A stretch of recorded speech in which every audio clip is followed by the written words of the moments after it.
Hi viewers, வணக்கம் and welcome back. இன்றைக்கி நாம் 9th standard English unit 3 supplementary earthquake written by M S Mahadevan. Part 3 video. Part 3ல் my men have been page number 84லேருந்து பார்க்க போகிறோம். Part 2ல் எதோட ஃபினிஷ் பண்ணோம் அப்படின்னா, என்னோடய சிஸ்டரை காணும் அப்படின்னு சொல்லிட்டு அந்த பிளேஸில் வந்து தேடி பிரிட்ஜ் வந்து அழுவுனா.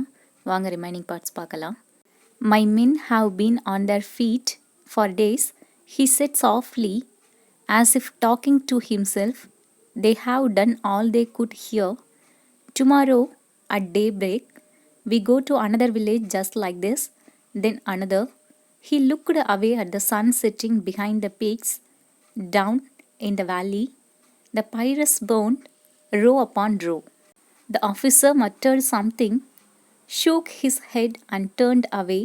A terrible despair engulfed me. I lay there among the ruins of my house and cried. Bridge வந்து அழுதுனோடனே ஆர்மி மேன் வந்து என்ன சொல்கிறாருன்னா, என்னுடைய ஆஃபீஸர்ஸ் எல்லாருமே பல நாட்களாக தேடிக்கிட்டு இருக்காங்க அப்படின்னு சொல்லிட்டு ரொம்ப சாஃப்டாக பொறுமையாக சொல்கிறாரு. அவங்க வந்து இன்னும் மீதி ரிமைனிங் இருக்கக்கூடிய அந்த வேலையெல்லாம் முடிச்சுட்டு நாளைக்கு வந்து என்ன பண்ணிடுவாங்க அப்படின்னா, டே பிரேக் பகலில் வந்து நாங்கள் வேறு ஒரு வில்லேஜுக்கு இதே மாதிரி அங்கே நடந்திருக்கு, அங்கே போகணும்.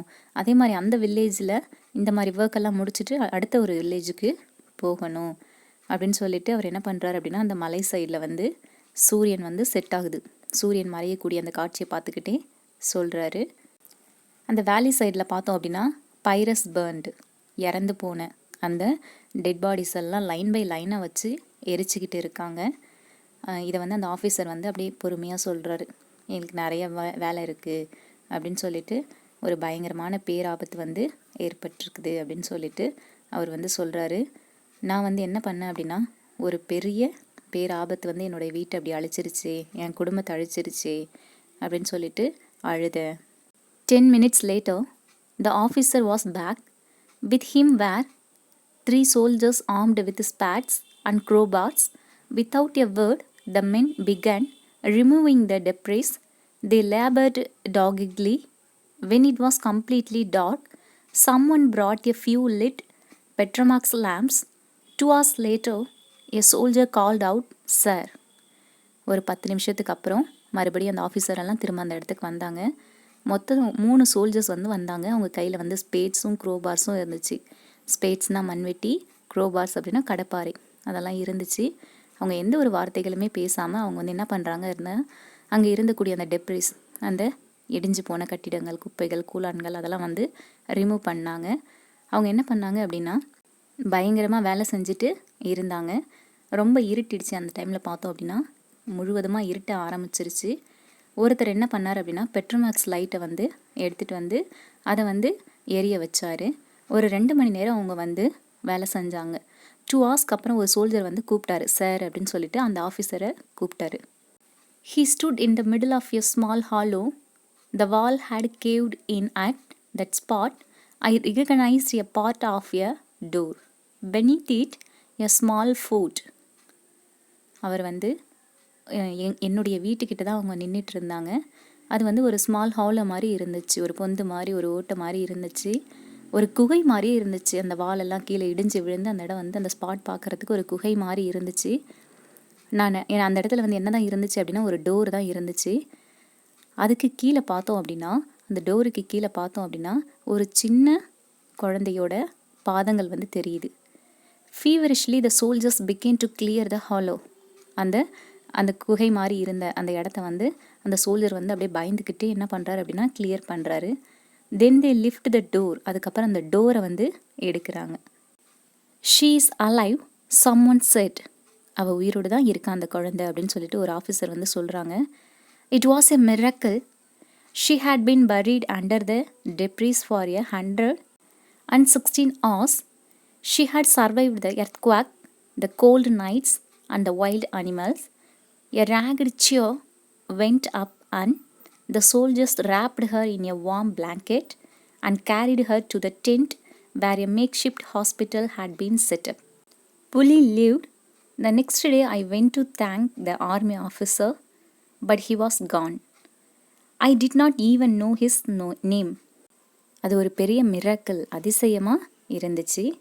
அவ்வளோ ஒரு இடிபாடுகளுக்கு இடையில அந்த குழந்தை, அதாவது பிரிட்ஜோட தங்கச்சி வந்து உயிரோடு இருக்கா. அவங்க எல்லாம் ரொம்ப ஆச்சரியப்பட்டு சொல்கிறாங்க, இந்த குழந்தை வந்து 116 மணி நேரம் வந்து உயிர் வாழ்ந்திருக்குது.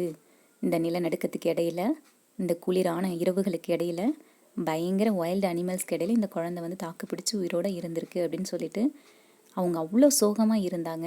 அவங்க எல்லாரும் உற்சாகமாயிட்டு என்ன பண்ணுறாங்க அப்படின்னா, அந்த குழந்தைய தூக்கி ஒரு பிளாங்கெட், ஒரு போர்வையை வந்து கவர் பண்ணி டென்ட்டில் வந்து டெம்பரவரியாக ஒரு ஹாஸ்பிட்டல் வச்சுருக்காங்க. அங்கே வந்து அந்த குழந்தைய வந்து ஷிஃப்ட் பண்ணி எடுத்துகிட்டு போகிறாங்க.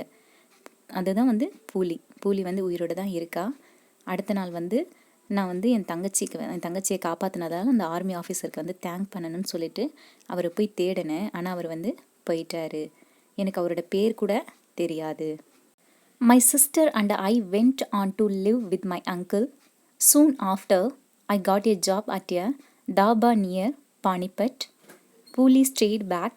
She started going to school. It waited on me that I never thanked that army officer. I hoped that one day I would run into him again. Every time I saw an army man, I would hope it was him. For months I would search for his face in every crowd, and one day I did find him. அதுக்கப்புறம் நானும் என்னுடைய சிஸ்டரும் என்னோட uncle வீட்டில் போய் வாழ ஆரம்பித்தோம். சீக்கிரமாகவே எனக்கு வந்து தாபா ஹோட்டலில் வந்து பானிபட்டில் வந்து ஒரு வேலை கிடச்சிச்சு. பூலி வந்து அங்கேயே ஸ்டே பண்ண ஆரம்பித்து ஸ்கூலெல்லாம் போக ஆரம்பித்தா. ஆனால் எனக்கு வந்து மனசுக்குள்ளே ஒரு பாரமாக இருந்துச்சு. என்ன அப்படின்னா, அந்த ஆர்மி ஆஃபீஸருக்கு வந்து நான் தேங்க் பண்ணவே இல்லைல்ல, அது வந்து எனக்கு ரொம்ப ஒரு வருத்தமாக இருந்துச்சு. ஆனால் எனக்கு நம்பிக்கை இருந்துச்சு, ஒரு நாள் நான் அவரை வந்து திரும்பவும் சந்திப்பேன், அவருக்கு வந்து நன்றி சொல்லுவேன் அப்படின்ற நம்பிக்கை எனக்கு இருந்துச்சு. ஒவ்வொரு முறையும் ஆர்மி ஆஃபீஸரை பார்த்தா கண்டிப்பாக எனக்கு அவரோட ஞாபகம் தான் வரும். நான் வந்து தேடுவேன், ஒரு வேளை இவராக இருப்பாரோ அவரோ இருப்பாரோன்னு சொல்லிட்டு எவ்வளோ கூட்டமாக இருந்தாலும் ஒவ்வொருத்தரோட முகத்தையும் பார்த்து நான் வந்து தேடுவேன். ஆனால் இது வரைக்கும் அவர் எனக்கு கிடைக்கவே இல்லை. ஆனால் எனக்கு நம்பிக்கை இருக்குது, ஒரு நாள் அவரை பார்த்து தேங்க் பண்ணுவேன்ற நம்பிக்கை இருக்குது. It was late on a winter's night. A truck stopped at the shop. A man got out. He looked familiar.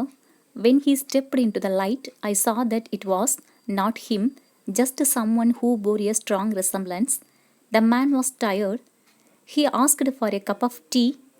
As I served him, "Sir," I felt this strange lightness, this sense of joy. When the man offered to pay, I did not take the money. The next day, it happened again. Every day I would see someone, a complete stranger, a tired traveler, who reminded me of that officer. It was as if he was everywhere. And every time I served him tea, I felt a surge of sheer joy. ஒரு நாள் winter நைட்டில் நான் work பண்ண tea ஷாப்புக்கு நேராக ஒரு drug வந்து நின்றுச்சு. அதுலேருந்து ஒரு மேன் இறங்கி வந்தார். அவர் பார்க்கறதுக்கு ரொம்ப ஃபெமிலியராக பழக்கமானவர் மாதிரி இருந்தார். அவரோட முகத்தை வந்து நான் லைட்டில் பார்த்தோன்னே அது வந்து யார் கிடையாது, அந்த ஆர்மி ஆஃபீஸர் கிடையாது, நான் அவரை மாதிரி இவர் இருக்கார், ரிசம்பலன்ஸ் அவர் மாதிரி இவர் இருக்கிறாரு அப்படின்ற மாதிரி எனக்கு தோணுச்சு. அவரோட ஃபேஸை பார்க்க ரொம்ப டயர்டாக இருந்தார். என்கிட்ட அவர் வந்து ஒரு கப் ஆஃப் டீ கேட்டார். நான் வந்து டீயை கொடுத்தேன். டீ கொடுத்தோன்னே எனக்கு ஒரு சந்தோஷம் இருந்துச்சு. அவர் என்ன பண்ணார் அப்படின்னா, பணம் கொடுத்தாரு, அந்த டீக்கு பணம் கொடுத்தாரு. நான் வந்து அந்த பணத்தை வாங்கிக்க மாட்டேன் அப்படின்னு சொல்லிட்டேன். அடுத்த நாள் அதே மாதிரி இன்னொரு ஸ்ட்ரேஞ்சர் வந்தார். இதே மாதிரி ஒவ்வொரு நாளும் ஆர்மி ஆஃபீஸர் ஸ்ட்ரேஞ்சர்ஸ் வந்து டீ குடிக்க ஆரம்பித்தாங்க. ஆனால் அவங்க எல்லாருமே பார்க்குறதுக்கு வந்து ஒரு ரொம்ப டயர்டாக இருந்தாங்க. அவங்க எல்லாருமே எனக்கு யாரை ஞாபகப்படுத்தினாங்கன்னா, அந்த ஆர்மி ஆஃபீஸரை தான் எனக்கு ஞாபகப்படுத்தினாங்க. ஆனால் நான் அவங்க யார்கிட்டையுமே நான் என்ன பண்ணவே இல்லை அப்படின்னா, அந்த டீக்கான பணத்தை வாங்கவே இல்லை. நான் என்னுடைய லைஃப்பில் எப்போவுமே எங்கே ஆர்மி ஆஃபீஸரை பார்த்தாலும் எனக்கு அவரோட ஞாபகம் வந்து வந்துடும். ஒவ்வொரு முறையும் நான் வந்து அவங்களுக்கு டீ கொடுக்கும்போது என் மனசுக்குள்ளே ஒரு விதமான சந்தோஷம் கிடைக்கும்.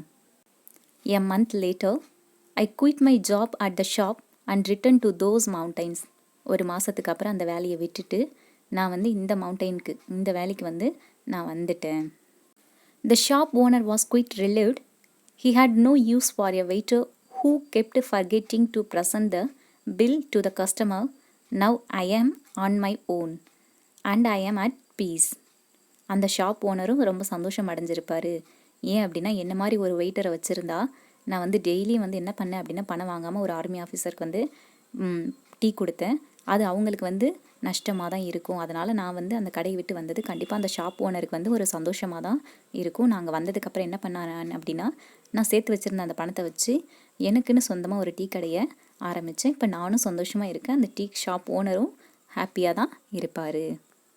Here is your bus sir. No money. You are tired. All I offered you was a cup of tea. Maybe it was the best tea in all Garhwal. Maybe not, but I am happy I could do you this small service. Wish you a safe journey, sir. May God be with you. உங்களோட bus வந்துருச்சு sir அப்படின்னு சொல்லிட்டு, பணம்லாம் நீங்கள் எது கொடுக்க வேண்டாம், நீங்கள் ரொம்ப டயர்டாக இருக்கீங்க, எனக்கு பணம் வேணாம். உங்களுக்கு வந்து இந்த கப் ஆஃப் டீ கொடுத்தது வந்து எனக்கு ரொம்ப சந்தோஷமாக இருக்குது. ஒருவேளை கார்வால்லையே மிக சிறந்த டீயாகவும் இருக்கலாம், இல்லை இல்லாமலும் இருக்கலாம். ஆனால் உங்களுக்கு என்னோடய சர்வீஸாக இந்த டீயை கொடுத்ததை நினச்சி நான் வந்து சந்தோஷப்படுறேன். உங்களுடைய இந்த ஜேர்னி வந்து சேஃபாக இருக்கும்னு நினைக்கிறேன்.